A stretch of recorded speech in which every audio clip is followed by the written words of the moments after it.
A humorous, couple humorous memories.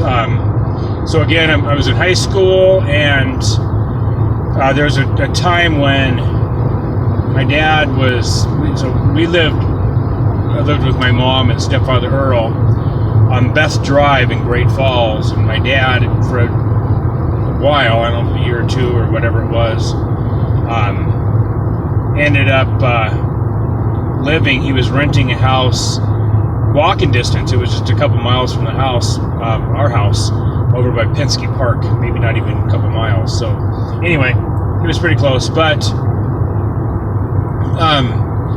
so I was a brand new driver, so it was early in my, I must have been either sophomore or early. I think I was a sophomore year. I might have been, but somewhere between sophomore.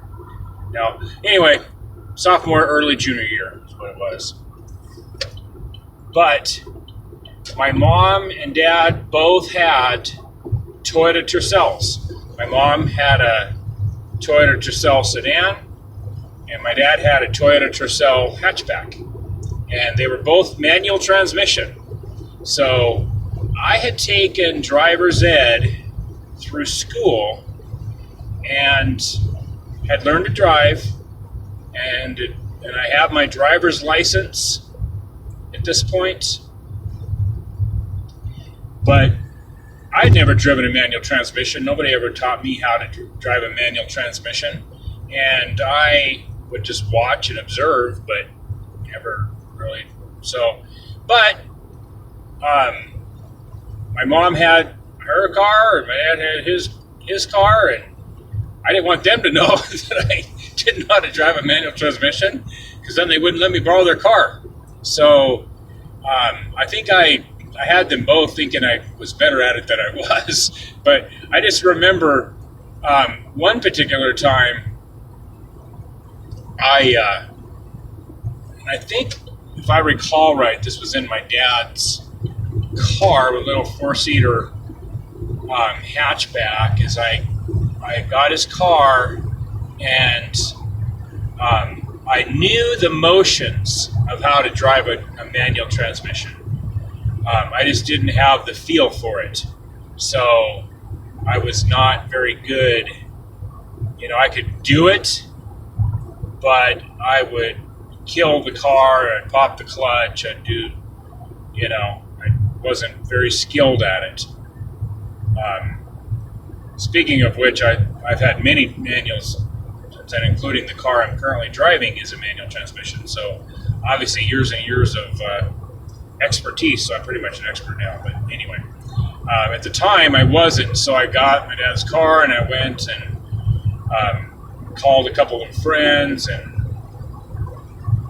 3 friends in total, and said, "Hey, I got the car, let's go drive around." And so I went and picked each of them up and everything, and so we're driving around, and I'm having a heck of a time just driving, going like this with the clutch and stuff. And at one point, we're on a street, we're stopped on an uphill angle at a red light, and all of my friends in the car, and the light turned green, and I'm trying to get going. I couldn't get it out of.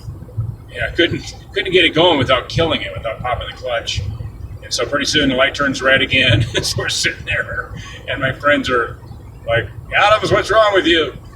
And the light turns green again. I'm trying again. So I don't know. I think we went through 2 different red-green light cycles before I was able to finally get it going. So I kind of had to learn trial by fire. But anyways, speaking of which, right around that time, I just happen to remember, this is what I think, actually, come to think of it, it was my early junior year, because I think that's the first year I went to prom, and I had a girlfriend who's before I was dating my first wife.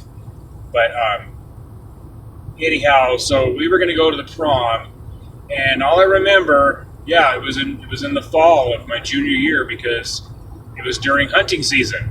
So we, I'm in my tuxedo and I go and pick her up. And by this time I knew how to drive much better. And she's in her prom dress, and I don't know if it was before dinner or after we had dinner before we went to the prom. I wanted to stop by my dad's house and introduce her. So my dad could see me in my tux and everything like that. So we stopped at my dad's house, which was, like I said, pretty close to where I lived.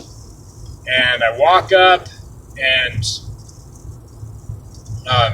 I didn't have his house key with me.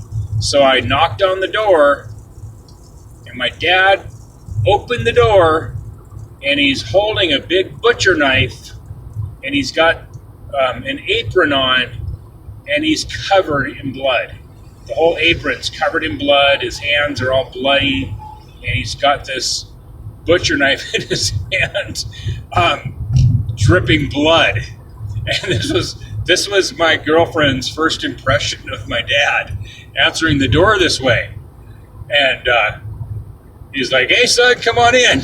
And so we walked in, and he had his entire living room, had butcher paper all over the, covering the floor and everything, and had a picnic table sitting in the middle of his living room with a deer on it that he was butchering. So he was making jokes to my girlfriend. He said, "Yeah, this is Jeff's last prom date."